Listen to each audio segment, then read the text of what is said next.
It is such a pleasure to be sitting here with the incredible Sophie Otiende, the new CEO of the Global Fund to End Modern Slavery, survivor advocate and leader throughout the world. Sophie, could you please tell us a little bit about yourself, about your new title, and what you envision it's going to do? Hi everyone. I'm known for being an activist, community mobilizer, teacher, poet. I wear so many hats. But yeah, now I'm the CEO of the Global Fund to End Modern Slavery. The Global Fund was set up as an international fund to actually mobilize resources for the modern slavery sector and distribute that resource to grassroots organizations and people who are at the front line of all the different issues that fall under modern slavery. So whether you're talking about migration, whether you're talking about forced labor in supply chain, whether you're talking about survival leadership, those are the issues that the fund tries to raise money for and essentially then distribute to those organizations. Most of our funding has, the idea behind the fund was to mobilize government resources so that it can be redistributed to organizations. And so far right now we are working with the US government, the UK government, and different governments in ensuring that modern slavery is a thing of the past. Sophie, perhaps quite uniquely for someone in your role, you have both worked and pioneered the front line, the grassroots, as well as now this global leadership position. I think, sadly, that's not very common. You know, a lot of people in these leadership positions have never worked on a community level and have never worked on the grassroots. But you've actually started your own organisation on the front line and are also working on systems change. It's quite amazing. I wouldn't say amazing per se. I think most of what survivor leaders like me do, or people that people essentially call amazing, is we're just responding to pressure that has come from outside, right? When you go through the things that we've gone through, it's sort of automatic that some people respond in a particular way. And most survivor leaders, whatever what normally happens is you want to change things. And sometimes you really don't have language of what that change needs to look like. And that looks like grassroots activism. For me, I was abused when I was a child, so I didn't have a word for what happened to me, but I knew that I didn't want it to happen to another child, so I started activism in my community when I was 16, right? So after that, it slowly have been building on that activism as a result of the experience itself and sort of finding language to explain like what I went through. And that's why for me, again, that whole thing of centering experience is important, is I believe that anybody, whether you are a survivor or an ally, if you begin with people at the center, it's very difficult for you to get the wrong answer. To get lost. To get lost. If you begin with centering people, like whether you are an ally, and that's why for me it's really important to talk about that whether you are someone who's been affected by this issue or not, we cannot debate the fact that human beings are supposed to be treated with dignity. That's not debatable. So I believe if we start there, all these are the answers, whether we are talking about starting your own organization, whether you're talking about speaking up, whether you're talking about funding, I think the motivation is the same and the blueprint is the same. People always keeping people at the center. Absolutely, and I think that's why lived experience must be classified on every level as expertise. And I think, what advice would you give to people that are leading work on a policy level, on a supply chain level with businesses, in these abstract systems from the front line? How would you advise them to connect the two and to ensure equal value of both community leadership as well as technical expertise? In fact, more value placed on community leadership. I think it goes back to what I said before. Like, well, who are these policies for if not the people who've been most affected, right? Who are they for? So if you start with who are they for, then it becomes very easy for you to be like, they're for these people. And so I should listen, I should consult, I should ask for leadership. I always say that the difference between like what is abstract and what is lived experience is definitely just a lens, right? It's a lens. And I always give the analogy of it's so, when I take off my glasses, the world is so blurry for me. I can't be able to see things clearly.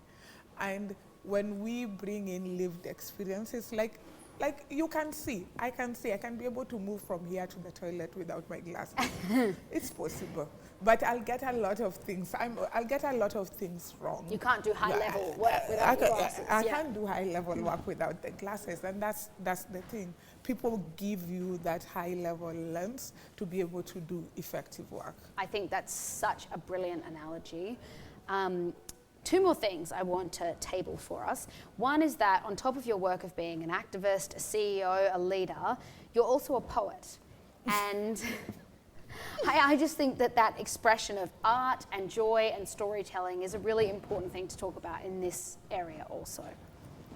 Yeah, if I wasn't doing this, if I wasn't doing trafficking and modern slavery, I would definitely be in the art space. So I'm a huge fan of art. My dad introduced me to art as a child, so music, dance. I always tell people that my world, when I have memories, I have a song, because my world basically has all this background music. So I remember as a child from the beginning always having like background music in my life. So poetry then came naturally because music is poetry, storytelling is poetry. So, and for me, expressing myself through poetry is one of the most, according to me, purest ways that I express myself. And I think that that's something else that for our sector we really haven't taken advantage of, how powerful art and storytelling is, because we have such a heavy subject. And I love fashion, I love art. It would be so nice instead of being in like cramped up places to be in a gallery too. I just think that there's so much that we could do with effective storytelling that we are not taking advantage of as a sector. And I hope I can be able to bring that to. I love that idea. I think transforming the arenas and where we have conversations, but also transforming the world of art, which is radically unequal. You know, how do we center lived experience and survivor and community leadership in the world of beauty and storytelling across every field, not just in ours? Probably in closing, one last thing that you and I have been talking about for a little while now, and I think it's especially poignant with the world news, is that you tweeted something, I'm going to butcher it, but you said something incredible the other day around how while we're all living through unprecedented times, we're not experiencing them in the same way. And I think a really recent example of that is with the humanitarian crisis in Ukraine and the differing approaches that different people are getting on different backgrounds. And if you have any thoughts on that, any advice again on how we approach this, I think you and I both operate in quite divisive policy zones, but we need to call a spade, and we need to speak directly to the issues we're seeing come right to the surface once again when put under pressure. So again, I think this is one of those issues, and I think with the era of social media and everything, it's just so hard for people to see two things as being true at the same time, right? So true. It's so hard for people to see two things as it is wrong that Ukraine is going through a crisis and whatever. We are against the war that is happening there. We condemn everything that is happening there. We condemn the violence We condemn in all its forms. In all its forms. But it's also true that black migrants and black people that were in Ukraine were people were being racist. People were not getting the same access that, white Ukrainians were getting. All those things are true, right? At the same time, and by, let's say, black people, and especially black students at that moment, calling out that, it doesn't discredit the fact that, whatever is happening is wrong. And I think for me, that's one aspect of the narrative. The second aspect is the response, right? Yeah.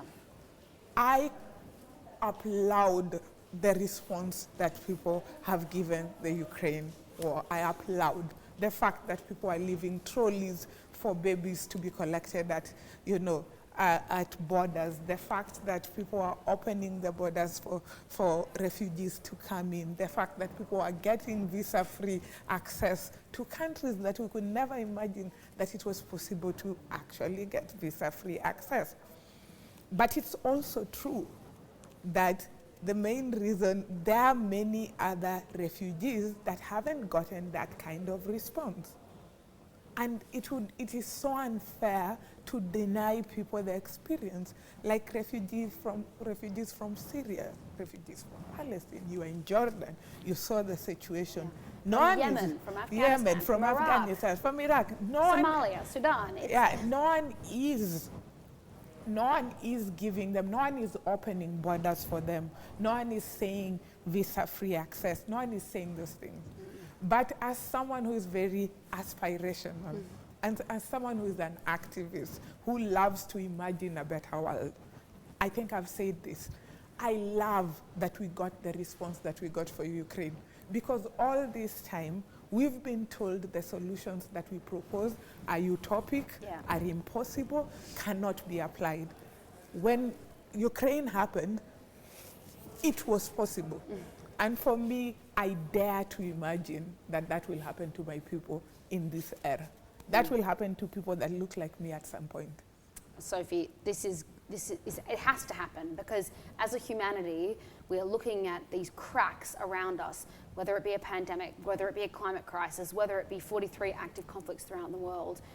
People keep wondering what's going on without realizing that we contribute to these same problems in our homes, at our dinner tables, by seeing people as different to us, by hearing a different language and feeling isolated, or seeing a different religion and thinking that's not mine. So I just love your insight on this, and I wish it was on every major TV channel, but I think it's not a utopia. You have taken the seat of a very powerful organization, not just in the US, but around the world, and you have the commitment of groups like Walk Free to be standing behind you and alongside you to make these dreams a reality. So thank you so much for your time today.